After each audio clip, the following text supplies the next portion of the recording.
بەناوی خوای بەخشندەی میهرەبان سڵاوتان لێبێت بەڕێزان لە بەرنامەی ئەمڕۆ باز لە ساڵیادی ڕیفراندۆم و لێکەوتەکانی دەکەین کە 6 ساڵ تێپەڕ دەبێت بە سەرنجامدانی ڕیفراندۆم کە لە ساڵی 2017 ئەنجامدرا و کۆمەڵێک لێکەوتەی بەدوای خۆی داینە لە سەراستی هەرێمی کوردستان ناو سەدابڕێنراوەکان و عێراق و لە سەراستی نێودەوڵەتیش لە بەرنامەی ئەمڕۆ قسەرەوە دەکەین ئایا لێکەوتەکانی تاکو ئێستا بەردەوامن و بۆچی دوای ڕیفراندۆم پێگەی هەرێمی کوردستان ئەوەندە لاواز بوو ئێستا حکوومەتی کاربەرە کەریێرێن باز لەوەکە کە بەغدا وەکو پارێزگایەک مامەڵایان لەگەڵ دەکات و باز لە پەیوەندیەکانی نێوان هەرێم و بەغدا دوای ڕیفراندۆم و پرسی موچە هەروەها لە ئاستی نێودەوڵەتیش کەمبوونەوەی سەردانی شاندی وڵاتان بۆ هەرێم دەکەین لەگەڵ بەڕێز شوان ڕابر ئەندامی ئەنجومەنی باڵای کۆمەڵی دادگەری کە بەڕێزیان لە هەولێرەوە لەگەڵمان دەبێت کاک شوان سوپاسی ئامادەبوون دەکەین ئەگەر سەرەتا لە ساتەوەختی بڵێن ڕیفراندۆمەکەەوە دەست پێ بکەین ئەو تەوقیتێک کە دانرا بوو تەوقیتێکی نەگونجاو بوو لە سەراستی ناوخۆی بێ لەگەڵ عێراق بێت بۆیە ڕیفراندۆمەکە ئامانجەکەی خۆی نێپێکە؟ بەڵێ سەرەتا بەناوی خوای گەورە و میهرەبان کاک حەچمی بەڕێز دەستخۆش بۆ جەنابەت بۆ بەرنامەکەت بۆ کەناڵەکەتان سوپاس دەکەین هەڵبەتە مەسەلەی ڕیفراندۆم قسە و باسی زۆر لەسەرە لە دوێنێ لە ئەمڕۆدا واتە هەم کاتی ڕاپەڕین کاتی ڕیفراندۆم بەو مانایی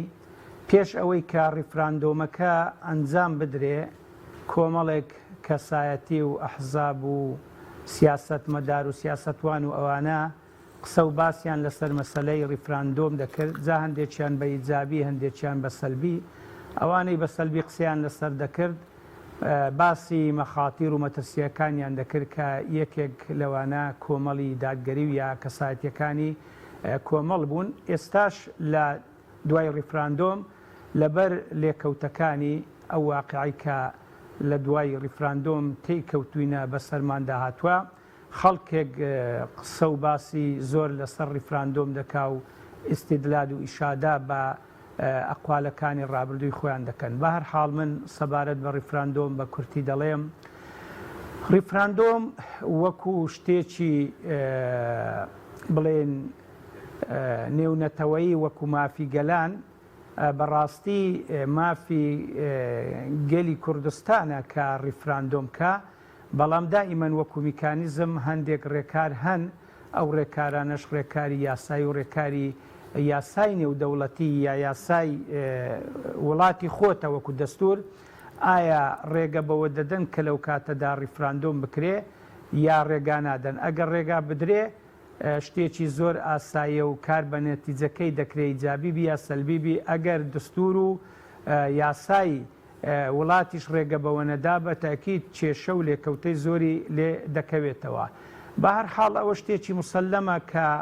مافی گەلی کووردە بەو مانایی کە وەکو هەر گەلانێکی تریگێتی خاوەنی چارەنووسی خۆی یا سەربەخۆیی خۆی یا حکومڕانی خۆی بی کە گەلی کورد تا ئێستا بەپێی هەندێک ژێدەر دەڵێن گەیشتوۆتە نزیک 50 ملیۆن کە لە هیچ پارچەیەک لە بڵێن پارچەکانی تریش خاوەنی کیان و حکومڕانی خۆی نییە بە تایبەتی هەرێمی کوردستان بەڵێ 32 ساڵە خاوەنی کیان و حکوومەت و دەسەڵاتێکی دیفاکتۆ واقعین بەڵام لە ڕوانگەی نێودەوڵەتیەوە معتەرەف نین جا ئەو ڕیفراندۆمە ئەگەر بێت و زەمینە سازیەکی باشی بۆ کرابا بەو مانایی لە ڕووی نێوخۆیی و لە ڕووی دەرەچیەوە لە ڕووی نێوخۆیەوە بەڕاستی ئەگەر حزبەکان دیراستێکی باشیان کرد بە لەسەری کۆکبانە بە شتێکی چاک و پەسنج و گونجاویان لەو کات و ساتەدا لە قەڵەم بدابایە ئەو جا هەولی دیبلۆماسیان لە وڵاتان بۆ دابایە ڕێی چەند وڵاتێک جاهەرێمی بی یا زلهێزەکان بی وڵاتانی نێودەوڵەتیان بەدەست بهێنا باە بە تەکید ئەنجام و نەتیجەی هەم باشتر دەبوو هەم دقیقتر دەبوو هەمیش تەحمولی مەسئولیت زیاتر دەکەوتە سەرشانی هەمووان بە هەر حاڵ ئەو ڕیفراندۆمە کە کرا چونکە زمینە سازیەکی وای بۆ نەکرابوو و لە کاتی خۆی دانەبوو وێڕای ئەوەی کە لە ناوخۆ کۆمەڵێک ئەحزاب و ئەشخاص وەکو سیاسەتمەداران یعنی دەسەڵاتیان ئاگدار کردەوە کە کاتەکەی گونجاو نییە پێویستە نەکرێ لەو کاتەدا پێویستە دوا بخرێ و وڵاتانیش یعنی بەڕاستی بە خەمی ئەوە بوون ئەگەر لە خەمی خۆیان بن لە لە خەمی ئێمەیان بن حتا بۆ نمونە بڵێن وەزیری خارجی ئەوسای ئەمریکا ئەوە شتێکی مەشهورە کە لە دوو ڕۆژ پێش ریفراندۆم نامەیەکی کراوە نامەیەکی بەهێزیدا سەرکردایەتی یا دەسەڵاتدارانی هەرێمی کوردستان تێیدا داوای لێکردن کە بۆ 1 ساڵ ئەم ریفراندۆمە دواخەن ئەگەر هاتوو لەو ساڵەدا ئێمە هەوڵی چارەسەرکردنی ئەو کێشانەتان دەدەین کە هەیە ئەگەر چارەسەریش نەکرا ئەو کاتە ئێمە یعنی دان بە پێداویستی و یا پێویستیەکانی ریفراندۆم دەنین بە هەر حاڵ ینی وڵاتانی دراوسێش لە لای خۆیانەوە هەڕەشیان کرد بەڵام بەداخەوە کە دەسەڵاتدارانی هەرێمی کوردستان باش لەو واقعە لەو هەوڵکەوتە لە سیاسەتی نێودەوڵەتی تێنەگەیشتن جا ینی نازانین بە تەکید مەبەستیان چ بووە ئایا مەبەستیان ئەوە بووە کە فعلەن ریفراندۆمەکە سەر بگری و هەرێمی کوردستان سربەخۆبی یا زیاتر مەبەستیان پێ مەساڵحی شخصی بووە بە هەر حاڵ ریفراندۆمەکە سەری نەگرت و فەشەلی هێنا و کۆمەڵێک لێکەوتەی لێکەوتەوە باشە بەس بەڕێز دەڵی فەشەلی هێناوە بەستا کوێستا ئەوانەی کە قیادەی ریفراندۆمیان دەکە ئامادەنیندان بە فەشەلەکە دابنین فەشەلی هێناوە خۆی کاک حەچیم یەکێک لە لێکەوتەکانی ئەم ریفراندۆمە هەرسهێنان و فەشەلهێنانی ریفراندۆمەکە بوو بەڵێ جا ئەگەر کەسێک بڵێ فەشەلی نەیەناوە لە ڕووی سیاسی و لە ڕووی واقعی و لە ڕووی دەستوریەوە شتێکی زۆر سەیرە هەرچەندە ئێمە لێرە و لەوێ ڕۆژانە گوێمان لەوە دەبی کە ئەم ریفراندۆمە شتێکی زۆر باش بووە لە ئایندەدا دەردەکەوی بۆ ئایندە شتێکی زۆر باشە حتا بە تاپوی ڕەش وەسفی دەکەن بەڵام لە هەمان کاتدا بەپێی واقع و دەستور وانە بۆ نمونە بەپێی دەستور ئەوە بوو کە بڵێن پەرلەمانی ناوەند لە بەغدا دانیشتن کە ئەم ریفراندۆمیان هەڵوەشاندەوە ئاعترافیان پێ نەکرد لە هەمان کاتدا دادگای فیدراالی ریفراندۆمەکەی هەڵوەشاندەوە ئەو جارە تۆپەکە کەوتە ساحەی دەسەڵاتدارانی هەرێمی کوردستان لە مقابلدا سەرۆکی هەرێم و حکوومەتی بڵێن ئەوە دەسەڵاتی فەرمی هەرێمی کوردستان ینی ئەوانش دانیان بەوە داهێنا کە بڵێن ریفراندۆمەکە هەڵبۆشێنەوە ئیدی ئەمن نازانم یعنی نەتیجەی ئیجابی و سەرکەوتن و سەرگرتن و بەرگرتن و ئەوانەی ریفراندۆمەکە لەکوێ لە ئەرزی واقعیشدا ئێمە تەماشە دەکەین وێڕای ئەوەی کە لەو کاتی ریفراندۆم کۆمەڵێک کێشەی فەرمیمان هەبوون بۆ نمونە شەڕی داعشمان هەبووە کێشەی موچە و واتە نەدانی موچە و پاشەکەوتکردنی موچەمان هەبووە نێوان حزبەکان وەکو پێویست نەبووە لەوانەیە کۆمەڵێک کێشەمان لەگەڵ وڵاتانی دەر و دراوسێ هەبی کێشەی ئابووری هەبووە کێشەی ئەمنی و جڤاچی هەبووە بەڵام دوای ئەوەی کە ریفراندۆم ئەنجامدرا بەگوێی کەسمان نەکرد و هەرس و فەشەلی هێنا ئەو کێشانە چەندانە بوونەتەوە بۆ نمونە ئێستا ئێمە لە بار و دۆخێکی خراپی هەمەلایەنداین لە ڕووی سیاسی پەیوەندیمان لەگەڵ بەغدا تەواو تێک چووە لەگەڵ کۆمەڵێک وڵات تێک چووە ڕۆژانە هەندێک لە وڵاتان یعنی جۆرێک لە زەخت و فشارمان لەسەر دەکەن کێشەی ئەمنیمان بۆ پەیدا بووە یعنی هەندێک جار لێرە و لەوێ ینی زەمینی هەرێمی کوردستان لە ئاسمانەوە قەسف دەکرێتن و کێشەی ئابووری وەکو جاران زیاتر موچە نادرێ موچە پاشەکەوت دەکرێت بۆ نمونە لەگەڵ بەغدا یەک لەو کێشانەی مەسەلەی میزانیە و ئەوانەمان هەیە ئەو کاتی سەدا حەفدەمان هەبوو ئێستا بۆتە سەدا 12 شتێک ئێستا ئەوەش لە کاتی خۆی وەکو خۆی نادرێ هەرێمی کوردستان دوو نمونەتان لە بۆ بنەمەوە یەک لە ڕووی سیاسی و ئەویتر لە ڕووی ئابووری لە ڕووی سیاسیەوە لەو ئاستە بووین کە باسی ریفراندۆممان کرد گوتمان لە ڕووی سیاسی هەرێمی کوردستان سربەخۆ دەکەین کەچی ئێستا ینی جارجارە بردومان دەکرێت نە لە ئاسمان نە لە زەوی سربەخۆنین سربەخۆیمان لە دەستدایە سربەخۆنین نەک هەر خۆمان وەکو هەرێم حتا عراقیش ناتوانانی وەکو پێویست سیادایەتی هەرێمی کوردستان بپارێزێت کاتە سربەخۆی سیاسیمان لە دەست داوە لە ڕووی ئابووریشەوە گوتمان ینی ئابووری سربەخۆ بنیاد دەنێت ئەوە بوو کە ئیخراجی نەوت کرا و تەزدیری نەوت کرا ئەو کاتە لە سەردەمی نووری مالیکی ئیدی زۆر هاواری کردکاکە سەدا حەوتدا میزانیەتان بۆ دەنێرم نەوتی خۆشتان بۆ خۆی حتا لە بەغدا بە جەنابی مامۆستا عەلی باپیری گوتگوتی جەنابەت دۆستایەتیت ئاشنایەتی لەگەڵ کاک مەسعود بارزانی هەیە پێم باشە پێی بڵێ با ئەو نەوتە بەو شێوەیە ڕەوانە و نەکرێت تەزدیر نەکرێت نەدرێتە وڵاتان هەر خۆمان خەزنی بکەین و سەروەتێکی مستەقبەلی یعنی نیشتیمانی بیتێن سەدا حەفتەکەش میزانیە دەنێرم ئێستا لە سربەخۆی ئابووری گەیشتینە ئەوەی کە موچەی چەند مانگە نەدرێ و نەوت ڕابگیرێ و لە هەمان کاتدا نەوت ڕادستی بەغدا بکرێتەوە ئەویش کەمێک ڕادستی بکرێتەوە هەمووشمان لێ وەرنەگری و میزانیە نەنێردرێ حتا موچەش نەناردرێ بۆ نمونە وەفد لەسەر وەفد دەچێتە بەغدا دەچن لەوێ بەو هەموو قورساییەوە لەسەر حکوومەتەوە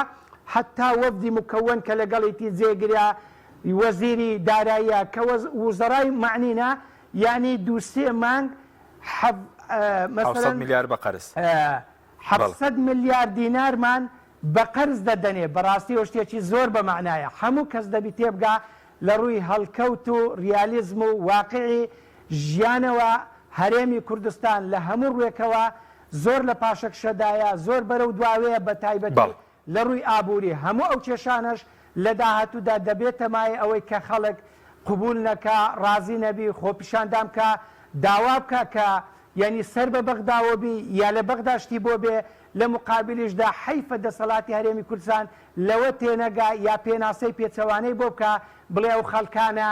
ینی نانەتەوەین سەر بە ڕژێمێکی فاشین زۆر جار گوێمان لێ دەبی پێناسەی ڕژێمی بەغدا بە ڕژێمێکی فاشی یا شۆفیۆنی دەکرێت کەچی هەموو ڕۆژێ دەسەڵاتی هەرێمی کوردستان دەستە ئەو بەغدایە کە ئاوا پێناسەی دەکا پێشبڕچێتی لەسەر ئەوەی وەزیرێک پۆستێک زیاتر بەدەستبێنی باشە کاکشۆنەوەی کە بەڕێز ئاماژ پێکت پێش ریفراندۆم نامەکەی ڕێکتی لێسن هەبوو وەزیری دەرەوەی ئەمریکا و کاتێک کە لە نامەکەیدا وکو بەڕێز ئاماژ پێکت باز لەوەکە بە ناوی ئەمریکاوە نامەی ناردووە بۆ هەرێمی کوردستان بۆ سەرۆکێرێمە ئەو کاتە ئەوەی کە بەڕێز وتت بەڵێن دابوو لە ماوەی ساڵێکدا پشتیوانی هەرێم بکەن بۆ جێبەجێکردنی مادەی 140 کێشەی داهات و دەستەڵات جێبەجێکردنی مادەی 140 پرسی پێشمەرگە بۆچی ئەو بەدیلە قبول نەکرا پێ دوای ئەگەر قبول کرابایە یعنی هەرێمی کوردستان لە پێگەیەکی تردا دەبوو یاخوتە لە نامەکەش باسیەوە دەکا گەر کێشەکان چارەسەر نەکرێن ئەواندان بە پێویستی ڕێفراندۆم دادەنێن خۆیە من پێم وایە ئەو کاتە لە زۆری تێگەیشتنی دەسەڵاتدارانی یەکەمی هەرێمی کوردستان بوو کە وایان پێ باش بوو یا وا تێدەگەیشتن بەڵام دەبوو ڕێزیان لە ڕای بەرامبەریش نابایە کە کۆمەڵێک ئەحزاب و شەخصیات لە هەرێمی کوردستان بوون و کۆمەڵێک دووەل بوون کە پێیان باش نەبوو ئەو ڕیفراندۆمە لەو کاتەدا بکرێ بۆ نمونە ئێمە لای کەمی لە 61ەوە یعنی خەباتی چەکداری دەکەین وەکو هێزی کورد شۆڕشی کورد یعنی ئەوە چەند ساڵە سربەخۆنینە و سەبرمان گرتووە وێڕای ئەوەی کە لە دوای ڕاپەڕین حکوومەتێکی دیفاکتۆمان هەبووە تەنیا معتەرەفی نێودەوڵەتی نەبووە دەکرا ساڵێکی تری و دوو ساڵی تریش یعنی وەستا باینە و سەبرمان گربا گوێمان لە یعنی وڵاتان گربایە گوێمان لە دۆستەکان گربایە گوێمان لە سیاسەتمەداران و دانیشمەندان و عاقڵمەندان بگربایە نەک یعنی ریفراندۆمەکە ئەوەندە لەسەری مکوڕ بوون کە زەمانەتێکیش نەبێت چونکە ئەو کاتە حزبەکان دەیان پرسی ئایا زەمانەت چییە هیچ زەمانەتێکیان نەدەخستەر و ئەگەر زەمانەت هەبایە بۆ نمونە ئێمە وەکو کۆمەڵ ئاگامان لێ نەبایە یا حزبێکی تر ئاگای لێ نەبایە خۆ ئەو حزبانەی کە لە بەرەی ریفراندۆم دابوون دەبوایە ئەو وەتیقا ئەو دیکۆمنتەیان پیشاندرا بایە کاکە فلانە وڵات و فیسارە وڵات دەعممان دەکەن و هاوکاریمان دەکەن و بەڵێنیان پێداوین بەداخەوە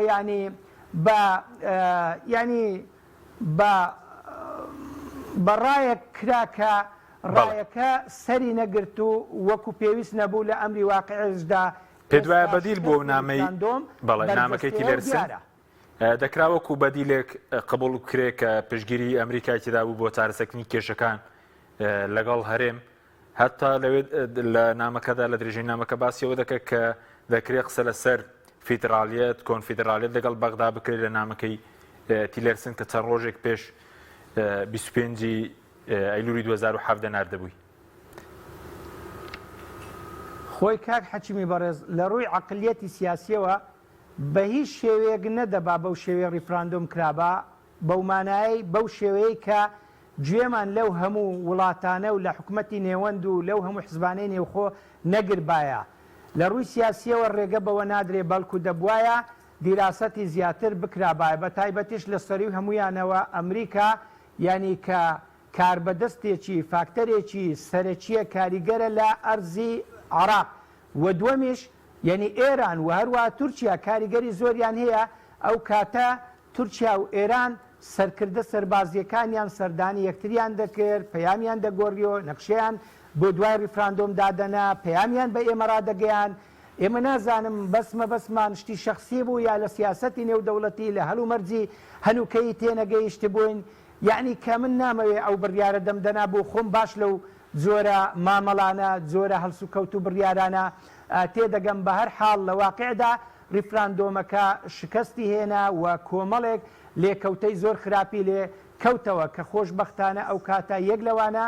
ینی کۆمەڵی دادگەری بوو کە ینی بە سەردان بە تەلەفۆن بە میدیا بە بەلاغی ڕسمی ڕایگەیان کە ئەم ڕیفراندۆمە کاتەکەی گونجاونیە ڕاستە وەکو شتێکی سروشتی گەلی کوردستان مافی خۆیەتی کە سربەخۆبی وەکو هەموو گەلانی نێو دەوڵەتی بەڵام کاتەکە لە گونجاو نییە ئەگەر بێت و ئەو ریفراندۆمە بکرێ بە تەکید لێکەوتەی خراپی دەبی و باز دەدەین جا پێشمەرگەمان باز دەدا جوگرافیامان باز دەدا ئەوە بوو کە سەدا پەنجاویەکی جوگرافیامان لەدەستدا و لە ڕووی ئابوووریەوە باز دەدەین بەداخەوە ئێستا گەیشتینە ئەو دۆخەی کە هەموو ڕۆژێ لە بەغدا دەپاڕێنەوە هەرچەندە بۆ ڕۆژی دوای ریفراندۆم لە جیاتی ئەوەی کە دەنگەکان لێک دەربکرێ بەو مانایی بگوترێ کاکە ئەوە تازە ئەوە ریفراندۆممان کرد مادام لە سەدانەوەت و قسوور لەگەڵ ئەوەدانە کە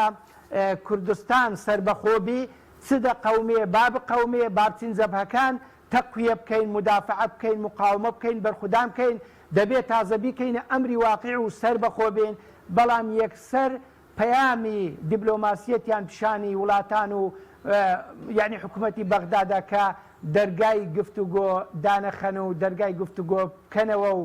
ینی دەکرێت ئێمە مەسەلەن بڵێن دەست بە گفتوگۆ بکەین وەکو جۆرێک لە پارانەوە بەڕاستی ینی خۆی ریفراندۆم دەبواە هێندە بگوشرا با دیراسە کرابایە ئەگەر بە باشمان نەزانی باە ئاسایی با تاجیلمان کردباوە نەمان کردباوە و نەک ساڵێکی تر دوسێ ساڵی تریش ئەگەر بە باشیشمان زانی با 100% بەڕاستی لی پەشێمان نەببینەوە با زەریبەمان دابایە و ئیعلانی سەر بە خۆشمان کردبایە بەڵام ئێمەمانان وەکو کۆمەڵ دەمانزانی کە ئەوە واقعی نییە سربەخۆیی چی وڵاتان چۆن قبولی سربەخۆیی دەکەن ئەی بۆ لە 61ەوە تا ئێستا لە هیچ محەتە و وێزگەیەکی خەبات و تێکۆشان نەمانتوانی سربەخۆ بین حتا لە دوای ڕاپەڕین کە حکوومەتی عێراقیش لە 6 دەینەوەتویەک دەوائیری خۆی سەحب کردووە بۆ خوارۆ ینی تەعامولێکی لەگەڵ دەکردین و نەمانتوانی ینی ئیعلانی سربەخۆی و ئیستیقلالیە بکەیت باشە بەس بە بۆ چوونی بەڕێستان ئێستاش لێکەوتەکانی بەردەوام بە ریفراندۆم جاچی لە بواری بودجەبەوەی کە بەرە زووت دیەکێک لە لێکەوتەکانەوە بوو کە پێش ریفراندۆم ئێمە لە 17مان هەبوو کریان بە لە 12 لە ڕووی لە زانی خاکەوە کە ئێستا ناوچەدا برێنراوەکان لە کۆنتترۆلی هەرێمی کوردستاندا نەماون ئێستاش لێکەوتەکانی بەردەوامە ئێستاەوەی کە بەرە زووتت بە قەرزیش وەکو دەستکەوت سەیرەکە ئەگەر پارە بێت یاخود لە ناوچەدا برێنراوەکان کورد دەسەڵاتی لێوێ دەزای لەسەر پارێزگارێک ڕێک ناکەون لە کەرکووک. خۆی کاک حەکیم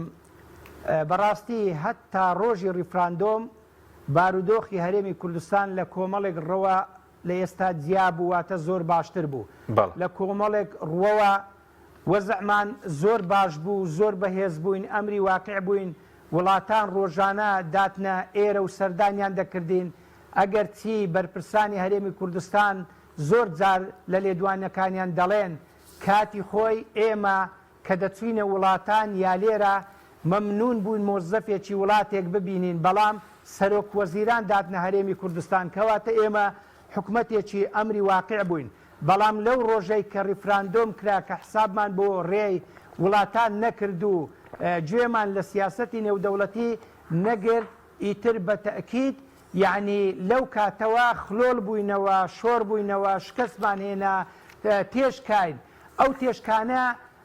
لە کۆمەڵێک ڕۆوە کە ئێستا هەندێک لە وڵاتان دێن جۆرێک لە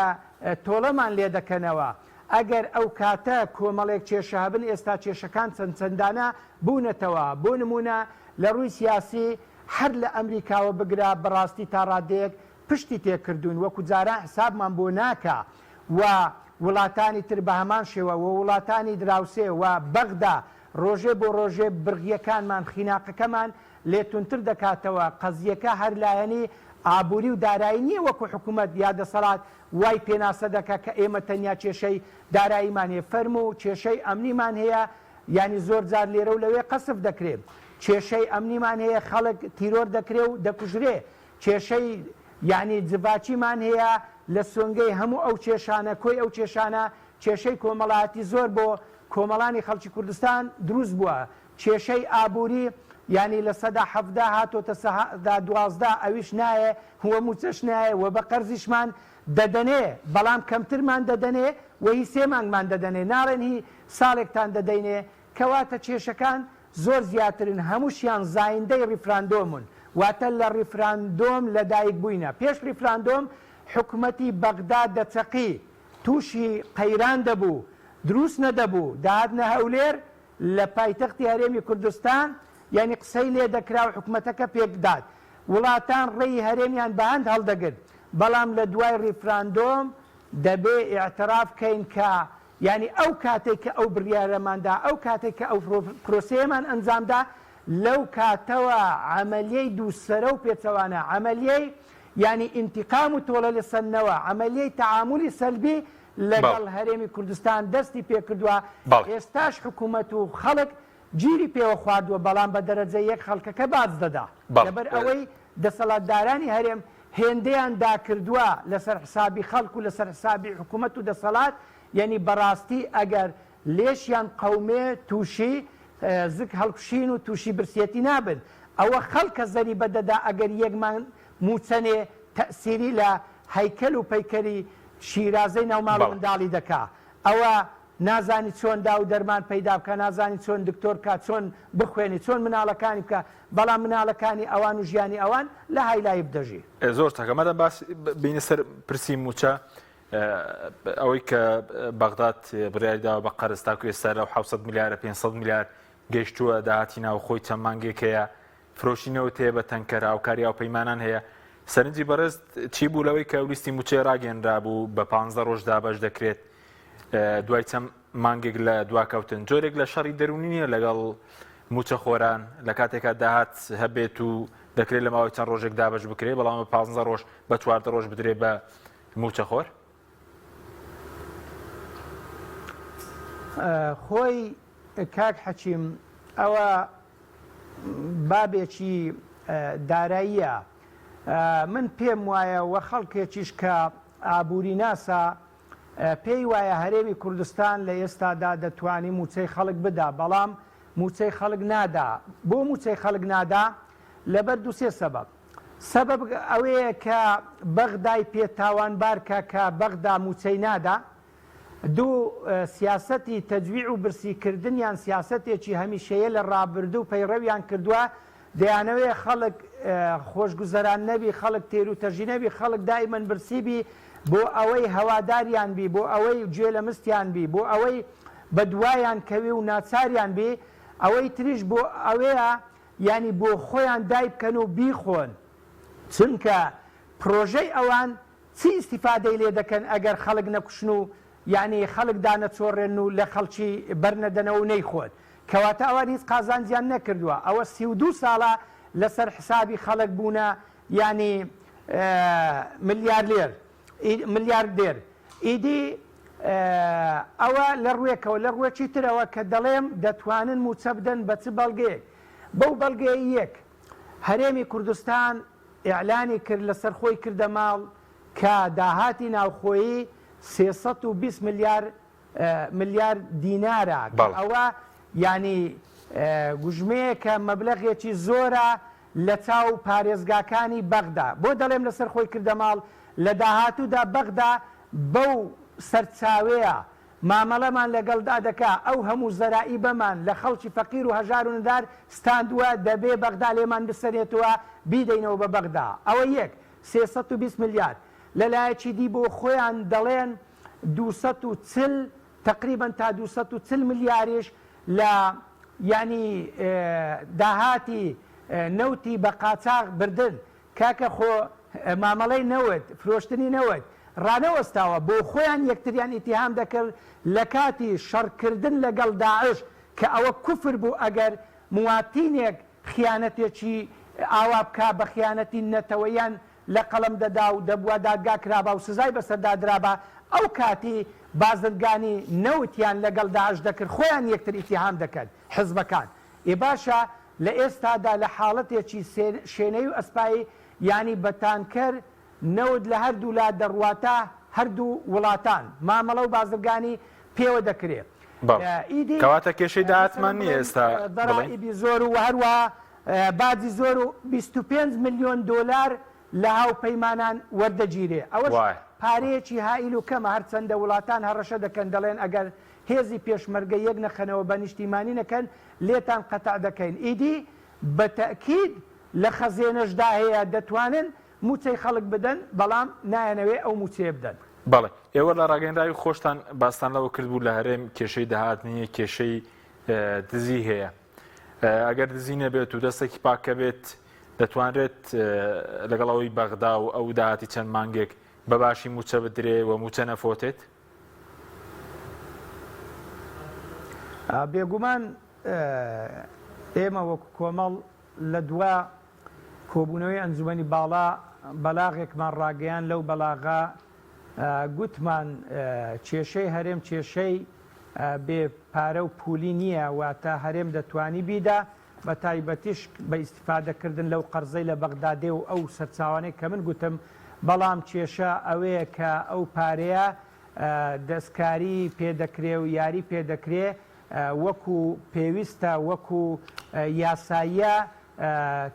سرف ناکرێ و تەسەڕوفی تێدا ناکرێ بە شێوەیەکی ئەمین و ساغ و سەلیم والحاصل تەسەڕوف و هەڵسوکەوتی تێدا ناکرێ ئەگەرنا لە مواتینێک بپرسە لە شەقام لە کرێکارێک بپرسە کاتێک کەمایکێکی دەستە پێش ئاعتراف بەوە دەکا و معلوماتی هەیە کە هەرێمی کوردستان خاوەنی سەرۆت و سامانێکی زۆرە یەک لەو بەڵگانە کە خاوەنە تەماشای شارەکانی هەرێمی کوردستان بکەن لەکوێ پرۆژە گەورە و فراوانەکانی بەرپرسەکان وەستاوە بەردەوام باڵەخانەکان و گروپەکان و کۆمەلگا و شارنشینەکان و ئەوانە یعنی لە برە و دانە و دروست دەکرێت باشە ئەگەر پارە نەبێ یعنی ئەوانە بە چ دروست دەکرێت بە تەکید پارە هەیە بەڵام پارە بۆ مۆزەفی نییە بۆ موچەخۆری نییە بۆ فەقیر و ئاژاری نییە یعنی بەڵام بۆ خۆیان پارە زۆر و زەوەندە باشە ئێستاش بەردەوام ینی ئەو دوو حیزبە ینی مەسئولی یەکتر دەکردن و کادیری یەکتر دەکردن و شوێنی یەکتر دەکردن و بە چ دەکردن بەو پارەی خەڵکی بە پارەی حکوومەت دەکردن مەگەر ڕۆژانە دەبینین دەڵێن ئەو مەسئولە هاتەوە ناو ئەو حیزبێ ئەوە هاتەوە ناو حیزبێ هەموو بە زەبری پارەی بەڵام لەسەر حسابی خەڵک دەیان دەنێ باشە سەبارەت بە باج و ڕسومات کە بەڕێز وتت باج و ڕسوماتی زۆر بەناس هەیە زیاد کراوە ئێستش بەپێ ئەگەر ڕێکەوتن بکرێت لەگەڵ بەغدا دەبێ و پارەیە تەسلیمی بەغداد بکەن هەوڵێکی کۆمەڵی دادگەری هەیە بۆ تۆمارکردنی سکاڵا لە دادگای فیدراڵی بۆی ئەو باج و ڕسوماتە یاسایی کە سەپێنراوە لا ببرێت. ئەم هەوڵە بۆ ئەوەیە کە ئەرکی سەرشانی خەڵک ئەو قورسایی کە خراوەتە سەری سوک بکرێت. خۆی کاک حەکیم لە ساڵی 2014 لە مانجی شەشکە داعش هێرشی کرد هەرێمی کوردستان دووچاری کۆمەڵێک کێشە بوویەوە. یەک لەو کێشانە قەیرانی دارایی بوو، بەڵام خۆشبەختانە تا پێش ریفراندۆم دەمانتوانی بە شێوەیەکی باشتر لە ئێستادا بیدەین. جا لەو بڵێن لە پێش ئەو کاتیش لە ساڵی 2012ەوە تا ئێستا هەندێک سەرچاوەی دارایی دەڵێن ئەو باج و ڕسوماتەی کە لەسەر خەڵکە ئەوەندە زۆرە، ئەوەندە ناحەقا، ینی 650 زیادی کردووە، واتە چەندانە زیادی کردووە. هەڵبەتە ئەوە لەسەر حسابی خەڵکی فەقیر و هەژارە. بەڵێ حکوومەتی هەرێمی کوردستان وەری دەگری تا ئێستا لە ئەنجامی ئەوەی، ینی دۆسیەی دارایی شەفاف نەبووە کە ئەوە کێشەیەکە لەگەڵ بەغدا، دۆسیەی دارایی شەفاف نەبووە لێی دەخوا بۆ خۆی. بەڵام لە هەمان کاتدا لە داهاتوو بەغدا هەندێک قرار هەندێک مەرج بەسەر ئێرەدا فەرز دەکا ئێرە ناچار دەبی کە باز و ڕسوماتی خۆی بەدەستەوە بدا و کەشفی بکە و ئەو کاتە ینی بەپێی ئەو داهاتە باجەی کە هەی بووە ینی دەبێ بەشێکی بیداتەوە بەغدا، ئەوەش لەسەر حسابی خەڵکی فەقیر و هەژار دەبی. ئەوەی تر بەڵێ کۆمەڵی دادگەری لە ئێستادا لە هەوڵ و هیممەت و خەمی ئەوەدایە کە لە کۆمەڵێک ڕۆوە ئیش لەسەر ئەوە بکە کە لە بەغدا ینی هەندێک شت بکە کە تەواو بە قازانجی خەڵکی هەرێمی کوردستان بی، شتێکی نەتەوەیی کە هێڵی سووربی کە زەربە کیانی هەرێمی کوردستان بگەینی ئێمە بە هیچ شێوێک لەگەڵی دانین. بەڵام ئەو شێ زۆر بەکاردێ کیانی هەرێمی کوردستان بپارێزێ و لە خەتەردا دەبێ خەڵک جیاوازی بکە لە مابەینی دەسەڵاتی هەرێمی کوردستان و کیانی هەرێمی کوردستان. کیانی هەرێمی کوردستان ئیتارەکەیە، جوغزەکەیە، چوارچێوەکەیە کە هەمومانی تێداین، کە گەلە خاکە نیشتیمانە نەتەوەیە ئایندەیە و هەروەها ئەو شتانەیە دەبێ هەمومان بیپارێزین. بەڵام ئێمە دەمانەوێ گۆڕانکاری لە دەسەڵاتی هەرێمی کوردستان بکرێ. بۆ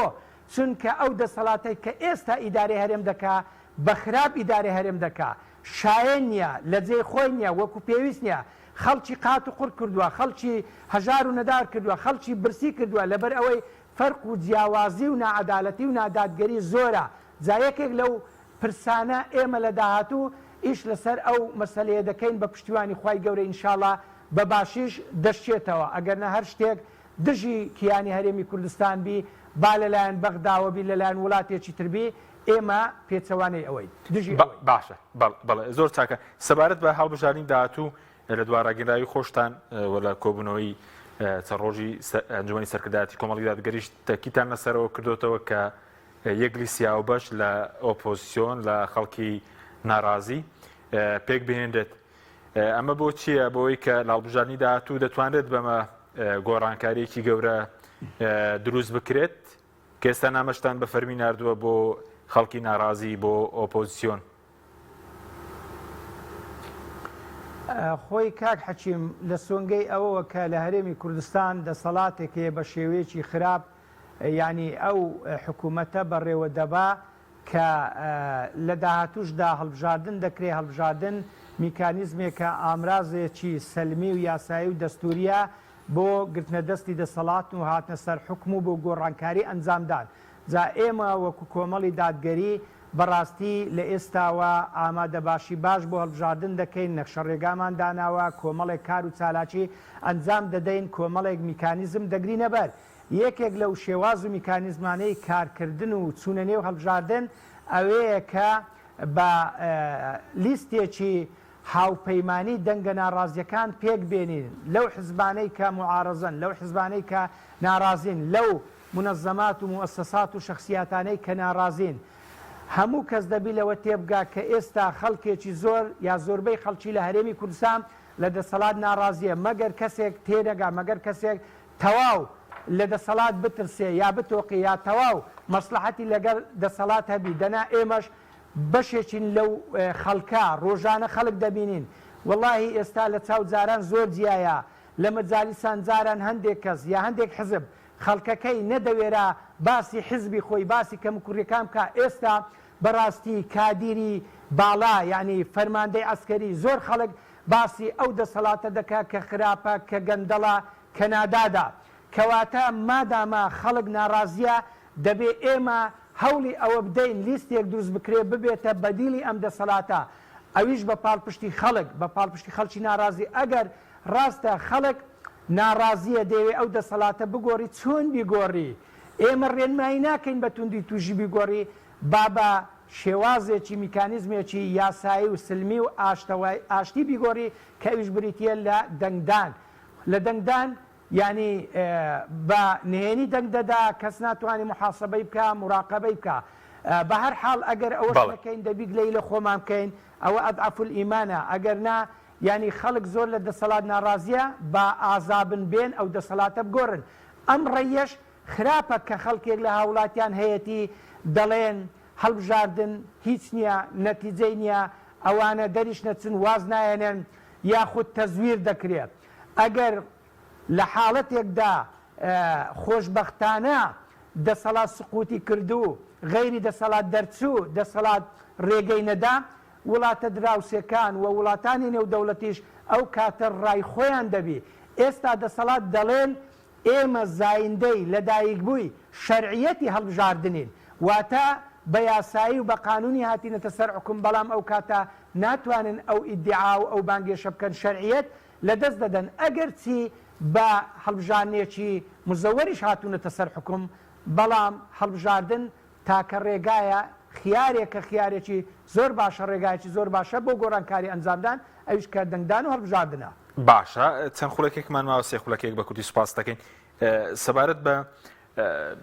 ئەنجومەنی پارێزگاکانیش کە بڵێن دوایەوەی کە دادگای فیدراڵی پەرلەمانی هەڵوەشاندەوە کۆتایی خوری پێنجەم ئێستا ئەنجومەنی پارێزگاکانیش هەڵەشێن داوەتەوە. ئێوەکو کۆمەڵی دادگەری پێشتر لەو ئەنجومانە نەکشابوونەوە و ئەو کاتە سکاڵەش تۆمار نەکرابوو داوەتان کردبوو بە فەرمی کە هەڵبژاردننی ئەنجومەنی پارێزگاکانیش بەڕێوە بچێت لەبەرەوەی کە شەرعیەتیان نەماوە؟ خۆی بەڕاستی کاتی خۆی ئەگەر هەر لە پەرلەمانەوە پێدا بێم ئێمە وەکو کۆمەڵ دەنگێکی دلێر بووین دەنگمان هەڵبڕی گوتمان پێویستە بە هیچ شێوەیەک پەرلەمان تەمەنی درێژ نەکاتەوە شتێکی خراپە. بە هەر حاڵ چاوەڕێ بووین کە دادگای فیدرالی بۆ نمونە خەڵکی هەرێم چاوەڕێ بوو دادگای فیدرالی چ دەڵێت دادگای فیدرالیش ینی پەرلەمانی هەڵوەشاندەوە تەوەقوعمان دەکرد لەسەر هەمان نەمەت و زۆر بڵێن ئەنجومەنی پارێزگاکانیش بە هەمان دەرد و مەرامچی ئەوە بوو فعلەن لە ئەنجامی ئەوەی کە هەڵبژاردننی ئەنجومەنی پارێزگاکان چەند ساڵە نەکراوە. دادگای فیدرالی دوێنێ بڕیاری داکە ئەوانش ئەو ئەنجومەنانش پارێزگاکان ناشەرعینە و دەبێ هەڵگۆشێنەوە. لە ئێستاشدا دادگای فیدرالی داشی سوارە دادگایەکی مرکزیە ئیتحادیەوە دادگایەکی دەولیەن معتەرەفە هەر بڕیارێک دەرکا هەرێمی کوردستان وەک بڵێ لاملی و ملەتزڕی لێ ناکا لەبەر چێ لەبەر ئەوەی هەرێمی کوردستان تا ئێستا بەشێکە لە عێراق و سربەخۆنیە و هەرێمی کوردستانیش باری لارە باری خوارە زۆر باری شۆڕە یعنی لە زوعف و لە شۆڕبوونەوەدایە ناتوانانی بەرهەڵستی هێزی بەغدا بکە یا یاسا و دەستوری بەغدا بکە. ئیدی ئەو بڕیاریان دەرکرد هەرچەندە ئێمە پێشتر کە بە ناحەق و ناڕەوا و نایاساییمان دەزانی لە پەرلەمانیشمان سەحب کردەوە ئیستقالەماندا هەمیش لە حکوومەتی خۆجێ خۆ ئێمە لە سلێمانی دەتوانم بڵێم تا ڕادەیەک ینی گرفتێکی ئەوتۆمان نەبوو کۆمەڵێک کادیرمان هەبوو قایمقام بوو هەبوو مدیر ناحیە بوو هەبوو مدیر عام بوو هەبوو ئەندامی ئەنجومەنی پارێزگا بوو کۆمەڵێک لەو کارمەند و کادیرانەمان هەبوون هەر هەمومان سەحب کردنەوە ئەوە دامانە میدیا و میدیاش دەزانیتن. بەڵێ سوپاس دەکەین زۆر سوپاس بۆ بەڕێز شوان ڕابەر ئەندامی ئەنجومەنی باڵای کۆمەڵی دادگەری مادومان کردی سوپاسیان بەدەبوونت دەکەین. سوپاس بۆ بینیرانی بڕە سوپاس بۆ هاوکارانم خواتان.